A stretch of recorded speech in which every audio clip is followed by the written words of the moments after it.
Welcome to the Learning Pines YouTube. We hope this video helps. In this video, I will explain how to set up port forwarding only way. Access your router admin page, log in, and locate the port forwarding or virtual server section. Create a rule using the external port, internal device IP, and internal port.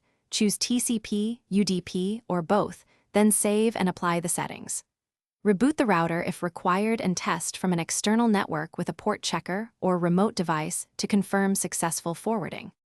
Set a static IP on the target device or reserve its address in DHCP to prevent changing IPs that break forwarding. Update the device firewall to allow incoming connections on the chosen port and verify the service listens on that port. For better safety, map an uncommon external port to the internal port and document the rule so you can manage access without confusion or accidental exposure to unwanted traffic. If you're finding this video helpful, please subscribe and like to support more clear networking guides. Quick recommendation: musical notes bring your space to life with the Echo Dot smart speaker. It's handy for spoken alerts, timers, and hands-free checks while you configure devices. Check the description for the product link and other deals that support the channel. Thanks for watching. Now let's get back to the video.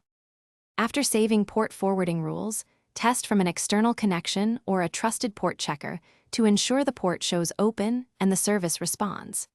If the port appears closed, confirm router firewall rules and check for ISB blocks or carrier-grade NAT that prevent port mapping. Inspect your network for double NAT by examining whether a secondary modem or router sits in front of your router, and adjust the upstream device to bridge mode or configure matching forwarding rules. Thanks for watching. Consider subscribing if we helped you.